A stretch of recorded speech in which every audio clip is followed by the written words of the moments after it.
Guys, what's going on? I hope you guys are well. I hope you guys are staying safe. I hope everything's good wherever you are. Guys, smash the like button. As always, let's hit that like button. Let's get those likes up. Subscribe to the channel. Share the videos. I really appreciate everyone that, has subscribed to the channel, is sharing the videos. Help my channel grow. I'd really appreciate it. But let's get into this very, very quickly. I want to talk about a few things. I want to talk about a couple topics actually. Gennady Golovkin and Ryota Murata is off. So Gennady Golovkin will not be fighting, or it's been postponed, so I assume that it's going to be scheduled for a later date. But there was reports coming out that it could be postponed because of the fact that, the new COVID variant that's come out, it's caused a lot of travel restrictions. And unfortunately, COVID doesn't seem to be going away. It's still having an impact on elite level sport, and it's affected this fight. And this fight is not going to be happening now on December, I think December 30th, was it? Or December 29th, something like that. And I was looking forward to that fight because I was looking forward to seeing Gennady Golovkin in the ring. Unfortunately, we now are not going to get a Gennady Golovkin Ryota Murata fight, which obviously is very, very disappointing, and it must be very disappointing for Golovkin because Golovkin's been out the ring for a while, and I'm pretty sure Golovkin wants to go in and get paid. That would have been a big fight, because I think the reason why he took that fight is because he was going to get paid a huge amount of money to go to Japan. So it's just not great. It obviously means that we're not going to get a unified champion anytime soon, and it's going to take even longer to we see an undisputed champion, and that's what we want, really. I was wondering that, obviously there's travel restrictions to go to Japan. Is Gennady Golovkin going to want to face someone like Andrade in the meantime? Or does he look at Andrade as too risky? And maybe the Ryota Murata fight he looks at as a big payday, going to Japan, and it's not as hard a fight. Maybe that's why Golovkin's looking to take that fight. I don't know. So maybe, Golovkin is going to sit out until he, is able to travel to Japan. But Golovkin's getting old. Surely Golovkin would want to take fights now, because Golovkin's not getting any younger, and surely would want to move on with his career. I'm pretty sure DAZN could probably offer him, similar amount, if not more, fighting Andrade. I'm sure there could be some big money there for Golovkin, but I don't know what maybe Golovkin's thinking that, the Murata fight is an easier fight, a fight that he should win comfortably. Then he can fight Andrade in another big payday, or maybe he could get the Canelo fight, because what Golovkin knows, if he loses to Andrade, which I think I would favor Golovkin in that fight. If he was to lose to Andrade, then that's it. Then, the Canelo fight and all the other fights are done. So maybe, if he doesn't get the Canelo fight, fighting Murata first, and then he obviously can wait for the Canelo fight. If the Canelo fight doesn't happen, then he can fight Andrade or Charlo. I think that's probably going to be the plan going forward. But I would love to see Golovkin, jump in with Andrade, and maybe if they could do a fight in January, because you don't know how long this variant's going to affect traveling to Japan. You just don't know how long it's going to affect it. So if it keeps Golovkin out for a long time, Golovkin hasn't fought for a while. I don't think he's fought all year. Has he fought this year? I'm not sure he has, because I remember in 2019, we were hearing that Golovkin was going to fight Murata at the end of the year. We've been hearing that Golovkin is going to fight Murata at the end of the year since the beginning of the year. I remember in January, right at the beginning of the year, we heard that Golovkin was going to fight Murata in December or at the end of the year. And that's what's basically happened. He was scheduled to fight in December. So Golovkin, I don't think, fought all year. So Golovkin, at his age, can he afford to stay out the ring this long? And like I said, we don't know how long this variant is going to affect traveling to Japan. It could be another 3, 4, 5 months. So is Golovkin going to stay on the show for 3, 4, 5 months? I don't know. I don't know. It's kind of sad what's happening with Golovkin, because Golovkin's, latter part after Canelo, you'd have to say that, he hasn't got the fights. Maybe some of it down to his own doing. Maybe some of it down to the fact that, it's just bad luck. But very, very disappointing for Golovkin. Golovkin's just never got the fights that he's wanted. Obviously, he got the Canelo fight and he got it twice, but he's not consistently been operating at a high level. You'd have thought once he fought Canelo that, and especially the fact that he looked more beatable against Canelo, that a lot more fighters will be jumping in. But Now Golovkin's in a situation where the fighters do want to jump in with him, but he's actually thinking about what's the best business move for him. In his prime, I'm pretty sure he would have fought Andrade and Charlo in a heartbeat, and he probably still will fight them. The only problem is now I think he's got his eye on that Canelo fight, and he's probably thinking that Canelo fight could be a massive payday for him. So he's probably waiting out, and I don't blame him. Anyone will wait out for that. And obviously, not just the money, it's the fact that he wants to get revenge because he feels he was hard done by in both those fights. He feels he won both those fights. You heard comments from him like a week ago where he said that, if you're going off my fights with Canelo, he's not the best fighter in the world. So obviously you can see that, Golovkin definitely has a bit of resentment there because he feels he was hard done by. Now, Golovkin's obviously a very wealthy man. He's made a lot of money. So it's not like he's, out of the 2 fights he had against Canelo, he must have made a lot of money. So he's financially okay. He signed a big deal with DAZN.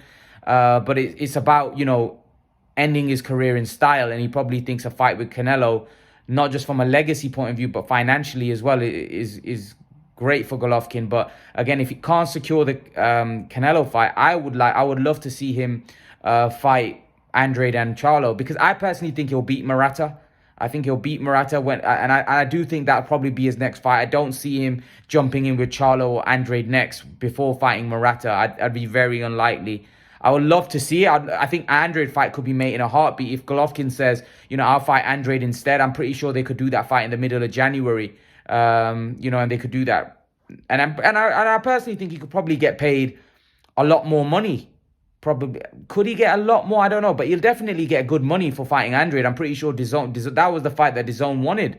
And it's an easy fight to make. It's not a hard, long fight, to make, because Andrade wants to fight him. They're both on DAZN. They're both, I believe, promoted by Matchroom. I think Eddie Hearn has a relationship with Matchroom as well. Eddie Hearn has a relationship with Gennady Golovkin. So I'm pretty sure the fight can be made quite easily. So I think it'll just come down to whether Gennady wants that fight. Listen, I've loved Golovkin's career. I think he's been great. But I think if the Canelo fight's not there, I would love to see him fight Andrade and Charlo to look to become undisputed. And the crazy thing is, although Golovkin is old, I still think Golovkin can become undisputed. I still think Golovkin can become undisputed. I still think Golovkin is a dangerous fight for Charlo and Andrade. So I would love to see Golovkin look to do what he wanted to do 5-6 years prior. 5-6 years prior, if you remember, Golovkin, although he wanted the Canelo fight because he knew financially and from a legacy standpoint that fight would be massive for him, I think it was also the fact that Golovkin at that point wanted to be an undisputed champion. He wanted all the belts. And unfortunately, Golovkin didn't manage to do that because Canelo beat him. And then obviously now he won a world title. Again, he won I think he's the IBF champion, isn't he, Golovkin? But if he beats Murata, he'll become, I believe, a WBA and an IBF champion. And I think Jamal Charlo has a WBC and Andrade has a WBO. They would make great fights. And like I said, both of them are very winnable fights for Golovkin, even at this point in his career. So I would like to see that. Like I said, if Golovkin could probably fight. If he's desperate to fight, I'm pretty sure him and Andrade could be made quickly. And Andrade would take that fight in a heartbeat because Andrade wants to fight Golovkin. But I think maybe he looks at Murata and thinks that's a fight that he'll win comfortably, and it may be a big payday as well. And then he's thinking, if I get a Canelo fight after that, that could be a huge payday. If the Canelo fight doesn't happen or they can't, Canelo's not interested, then a fight with Andrade also could be a big payday as well. So Golovkin now has got options.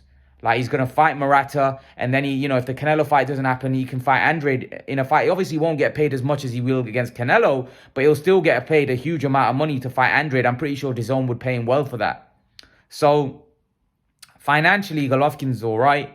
I just think it's about legacy. And I think, for me, the main reason is he wants to fight Canelo because he wants to beat Canelo. And he feels he can beat Canelo. Whether he can at this point, I highly doubt it, because I think Golovkin isn't the fighter he was. But it's still a great fight, and it's still a fight that we'll all tune in for. It's like I said, I really hope. I really hope for Golovkin's sake, maybe he gets the Canelo fight. I hope he does, because I think he deserves it. I think he's done a lot for boxing. I think he's been a breath of fresh air. I think he's been one of the best fighters in his prime. in boxing, and I think he deserves a Canelo fight, especially the fact that both those fights were close. Both those fights, and I personally thought Golovkin won the first fight. I thought Canelo won the second fight. So I really hope for Golovkin's, sake that he gets a Canelo fight again, a trilogy. But then again, I would also be interested in watching Golovkin beat Andrade or Charlo as well. They would really interest me. So I'm kind of torn a little bit. But yeah, leave your thoughts, guys. Let me know what you think. Guys, also, we've got a fight tomorrow, Devin Haney v. Jojo Diaz. Devin Haney has been linked to fighting George Kambosos. They're talking about him fighting George Kambosos in Australia. But I think he needs to keep his eye on the prize. And I believe Devin Haney will. I think Devin Haney knows that, Teofimo was upset last week. So I don't think if there was any complacency, I think that would have just left him after that fight. Because Jojo Diaz is actually it was viewed as a much more competitive fight than the Kambosos-Lopez fight. So Haney and Diaz was actually seen as a fight where Haney could get beat. Kambosos-Lopez was a fight where nobody was really giving Kambosos a chance. I don't think there was anybody that I saw that thought Kambosos was going to win the fight. Maybe apart from his team. I don't think there was many people that I saw picking Kambosos to win that fight. So that was an upset. But this fight actually is a lot closer and a lot more dangerous for Haney. Haney's a good fighter. He's a very skilled fighter. Diaz is a very fast fighter. He's obviously a smaller guy moving up. But Diaz can really fight. He can really, really fight. And Haney, I know a lot of people saying Haney's too big and he might be too big for Diaz. Maybe. But Haney's not a big puncher. Diaz is very tough. He's got fast hands. He's very quick. I personally think Jojo Diaz could cause Haney some trouble. Whether, Haney will be too skilled, time will tell. Can Diaz hurt Haney? Some people have questioned Haney's chin. I don't think so. I just thought he fought a great fighter in Linares and he got caught. And that can happen in boxing. So I personally think this is going to be a really, really good fight. I'm really looking forward to Haney and Diaz. I've always thought this is going to be a cracking fight. If I was to make a prediction, I'd probably say Haney on points. I think Haney probably beats him on points. I think Haney's a very, very, like I said, skilled fighter. But, I don't know. There's something about Haney. There's something missing for me. I don't know. I don't know whether he's what people are saying he is. I don't think he's a next Mayweather or he's that. I don't think he's that. But I think he's a good fighter. I think the best out of all these young fighters coming through, like your Lopez, your Haneys, your Javonte Davis, your Ryan Garcias, Shakur Stevenson. I think it's Shakur Stevenson. I think Shakur Stevenson is a lot more complete than all of these guys. And I think Shakur might be the best out of the bunch, if I'm totally honest with you. But, a lot of people thought Teofimo was. But after watching that against George Kambosos, I think he's gone down the pecking order. Haney's a good fighter as well. I love that. Look, if Haney was to win, he is the favorite after all. If he does beat Diaz, I think the fight that to make would be the Kambosos fight. It'd be an undisputed fight. Some people would argue that Kambosos is already undisputed. But the Haney fight in Australia would be massive. And personally, something tells me that Haney would be willing to fight anyone. So I think he'd be willing to go to Australia to fight Kambosos. I don't think he'd be afraid. And like I said, look, if you're good enough, you'll win. Errol Spence came to the UK to fight Kell Brook, and he won. If you're good enough, you'll win. It doesn't matter where the fight's happening. Yeah, of course, Kambosos will have home advantage. He'll be fighting in front of his own people. But at the end of the day, if Haney is good enough and Haney is what people say he is, he'll win. If Haney isn't good enough, then he won't win. He'll lose. But personally, I would say Haney is good enough. I think he can. I think he can beat Kambosos. But I think Kambosos will be a live underdog in that fight as well. I think Kambosos can really fight. He's very tough. He's resilient. He's got a good chin. He's got fast hands. He may outwork Haney. Who knows? It may overwhelm him. But only time will tell. I'd love to see that fight. But leave your thoughts, guys. Let me know what you think in the comment section below about Golovkin fight being off. About Haney and Diaz as well. And a potential Haney-Kambosos fight. Leave your thoughts, guys. Let me know what you think in the comment section below. And guys, remember to please like, share, and subscribe to my channel. I'll see you guys in the next video. Peace.